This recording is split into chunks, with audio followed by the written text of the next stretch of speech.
నమస్తే, welcome to Magna TV. నేను ఆదిత్య.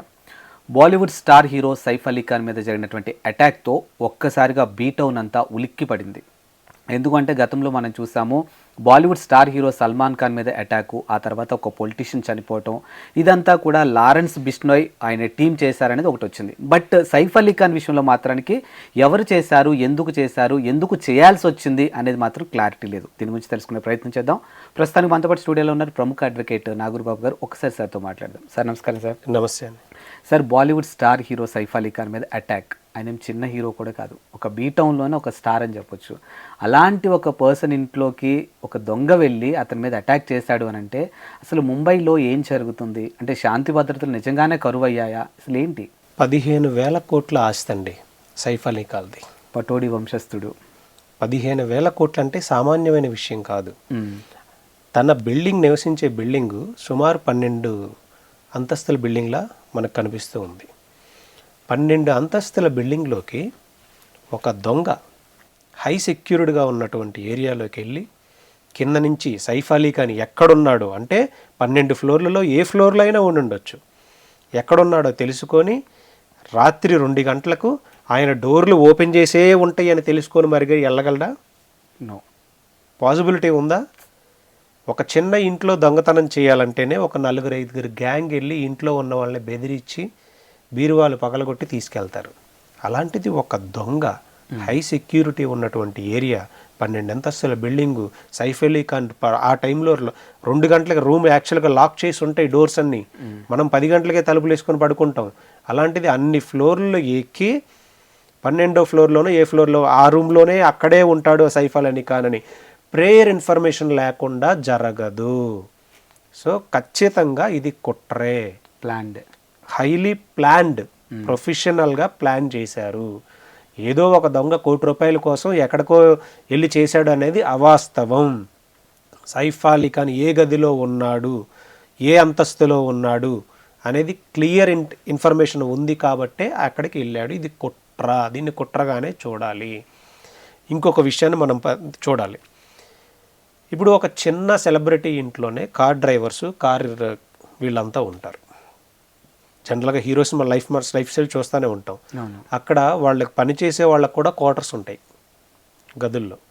12 అంతస్తుల బిల్డింగ్లో పనిచేసే వాళ్ళకి క్వార్టర్స్ లేవా? సైఫ్ అలీ ఖాన్కి కార్ డ్రైవర్స్ లేరా? ఉంటారుగా. ఆ డ్రైవర్స్కి క్వార్టర్స్ ఉండవా?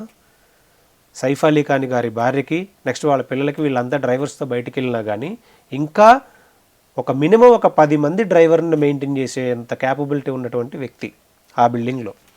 అలాంటిది ఎవరు లేకపోవటం ఏంటి? ఆశ్చర్యం ఏంటిలా? ఆటోలో సైఫ్ అలీ ఖాన్ గారిని హాస్పిటల్కి తీసుకెళ్ళడం ఏంటి? ఏ డ్రైవరు లేకపోవడం ఏంటి? అంటే ఎవరు లేని టైం తెలుసుకున్నారా, లేకపోతే అక్కడ ఏదన్నా జరుగుతుంది అని ముందుగా పంపించేశారా? ఈ కోణంలో పోలీసులు ఇన్వెస్టిగేషన్ చేయాల్సిన నెసెసిటీ ఉంది. అండ్ ప్రస్తుతానికి దొంగనైతే వాళ్ళు, అంటే ఎవరైతే అటాక్ చేశారో అతన్ని పోలీసులు అయితే అరెస్ట్ చేశారు. సో దానికన్నా ముందు ఆయన భార్య కరీనా కపూర్ దగ్గర కూడా పోలీసులు స్టేట్మెంట్ తీసుకున్నారు. అంటే ఇంట్లో ఏమన్నా నగదు పోయిందా, గోల్డ్ పోయిందా అనే వేలో కూడా వాళ్ళు ఎంక్వైరీ చేశారు. ఆమె ఇచ్చిన స్టేట్మెంట్ కూడా రికార్డ్ చేశారు. ఇప్పుడు ఇతను దొరికాడు సార్.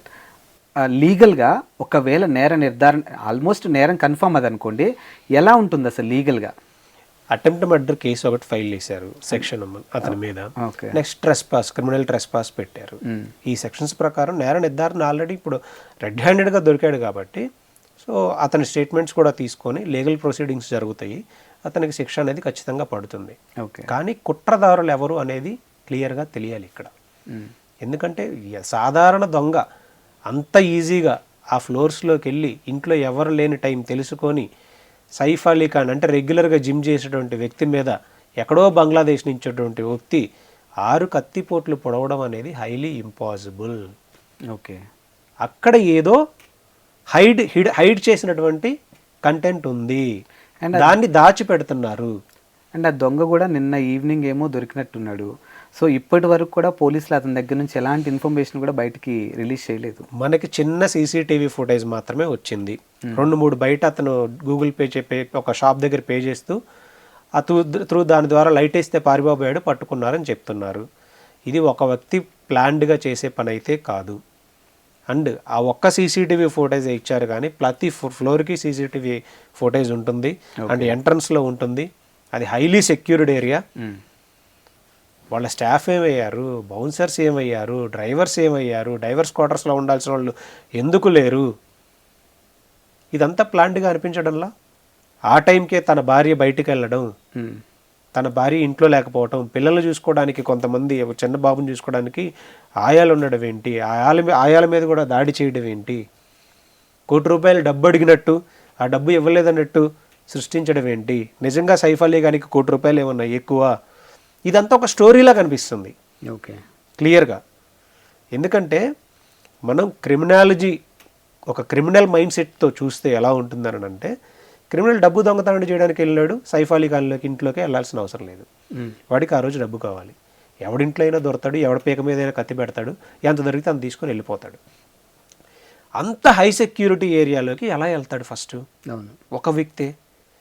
ఇన్ని సీసీ కెమెరాలు ఉంటే కేవలం ఒక సీసీ కెమెరాలోనే అతని ఫోటోస్ బయటకు వచ్చింది, మిగతా సీసీ కెమెరాలన్నీ ఎందుకు రాలేదు? అతను సైఫ్ అలీ ఖాన్ డోర్ తెరుచుకొని దొంగ నువ్వు రా అని వెయిట్ చేస్తూ ఉన్నాడా? టైం ఎంత అవుతుంది సీసీటీవీ ఫుటేజ్లో? 2 గంటలకి డోర్లు ఓపెన్ చేసి ఉంటాయా? మీ ఇంట్లో ఓపెన్ చేసి ఉంటాయా? చిరంజీవి గారింట్లో ఓపెన్ చేసి ఉంటాయా? బాలకృష్ణ గారింట్లో ఓపెన్ చేసి ఉంటాయా? ఉండవు కదా. అండ్ మన ఇంట్లో అట్లీస్ట్ డోర్లు ఉంటాయి, వాళ్ళ ఇంట్లో సెన్సార్స్ ఉంటాయి, ఫింగర్. మరి అంత దానిలోకి అంత ఈజీగా వెళ్ళిపోయి 12 ఫ్లోర్స్లో ఏ ఫ్లోర్లో ఉన్నాడో తెలుసుకొని, ఏ రూమ్లో ఉన్నాడో తెలుసుకొని కరెక్ట్గా సైఫ్ అలీ ఖాన్ గారినే 6 సార్లు పొడిచాడు అని అంటే సంథింగ్ ఒక ఫ్యాక్ట్ అనేది ఓవరాల్గా సైఫ్ అలీ ఖాన్ గారైనా దాచిపెడుతూ ఉండాలి, లేదా వచ్చిన వ్యక్తి అయినా దాచిపెడుతూ ఉండాలి. అసలు ఎంటైర్ ఈ స్టోరీయే ఫ్యాబ్రికేటెడ్ అయి ఉండాలి. దాడి జరగడం వాస్తవం, కానీ ఎందుకు జరిగింది అనేది ఇన్వెస్టిగేషన్లో తేలాల్సిన నెసిటీ ఉంటుంది. సో ఖచ్చితంగా ఇంటి దొంగ అయ్యి ఉండొచ్చు, ఇంటి దొంగ అయ్యి ఉండొచ్చు, బయట దొంగ అయ్యి ఉండొచ్చు, అతను వచ్చిన పర్పస్ వేరే అయ్యి ఉండొచ్చు, వాళ్ళిద్దరికీ జరగాల్సిన డీలు కుదరకపోయి ఉండకపోవచ్చు, ఎనీథింగ్. అది ఏంటి అనేది ఇన్వెస్టిగేషన్ ఆఫీసర్స్ తేల్చాల్సిన నెసిటీ ఉంది. అంటిల్ అప్పటి వరకు మనం వెయిట్ చేయాల్సిందే. ఓకే, అంటే ఇప్పుడు ఈ అంశాన్ని బేస్ చేసుకొని కొన్ని గతంలో జరిగిన లింక్ చేస్తూ ఉన్నారు సార్. ఒకటి సల్మాన్ ఖాన్ మీద attack and Baba Siddique politician చనిపోవటం, ఇదంతా కూడా లారెన్స్ బిష్నోయ్కి సంబంధించిన వాళ్ళు చేశారు. వాళ్ళు అఫీషియల్గా అనౌన్స్ చేశారు, అవును మేమే చేశామని చెప్తున్నారు. బట్ ఇక్కడ మాత్రం వాళ్ళు ఎలాంటి స్టేట్మెంట్ కూడా పాస్ చేయలేదు. బట్ దాన్ని దీనికి లింక్ చేస్తూ మాట్లాడుతున్నారు. అంటే ఇవన్నీ ఊహాగానాలు మాత్రమే. లారెన్స్ బిష్నోయ్ గాంగా వాళ్ళైతే క్లెయిమ్ చేస్తారు, అవును, ఇంకా ఎవరు క్లెయిమ్ చేయలేదు. ఇప్పుడు ఇతని స్టేట్మెంట్ ఏంటో ఇంతవరకు ఇప్పటికి బయటకు రాలేదు. తన స్టేట్మెంట్ బయటకు వచ్చిన తర్వాత కానీ మనకు తెలియదు. Thank you sir. Thank you so much.